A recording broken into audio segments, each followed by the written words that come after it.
Hi అండి, అందరికీ నమస్కారం. Welcome to Vijayalakshmi cooking and logs. ఈరోజైతే నేను క్యారెట్ ఫ్రై అయితే చేయబోతున్నాను. చాలా అంటే చాలా బాగుంటుంది. ఇక వీడియోలోకి అయితే వెళ్ళిపోదాం. ముందుగా క్యారెట్ని చెక్కదీసి తురిమేసి పక్కన పెట్టేసుకోవాలి.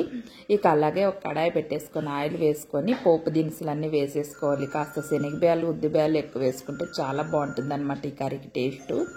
ఇక అలాగే ఆనియన్స్ పచ్చికరివేపాకు వేసేసుకొని కాస్త కలర్ వచ్చిన తర్వాత పసుపు వేసేసుకొని అలాగే ఇక క్యారెట్ తురుము కూడా వేసేసుకోండి. ఇక ఒకసారి బాగా కలిపేసుకోవాలి. కనుక ఫ్రై చేసుకుంటే సూపర్ అంటే సూపర్ టేస్టీగా చాలా బాగుంటుంది. ఇక ఇందులోకి తగినంత సాల్ట్ వేసేసుకోండి. కాస్త కారం స్పైసీగా తినేవాళ్ళు కాస్త ఎక్కువగా వేసుకోండి, తక్కువ తినేవాళ్ళు కాస్త తక్కువగా వేసుకోండి. ఇక ఇందులోకి అయితే టమాటా వేసే అవసరమేం లేదన్నమాట. ఇలానే చేసేసుకుంటే చాలా అంటే చాలా బాగుంటుంది. ఇక ఇందులోకి చపాతీ కాంబినేషన్ సూపర్గా ఉంటుంది. లైక్ చేయండి, షేర్ చేయండి, సబ్స్క్రైబ్ చేసుకోండి. Bye friends.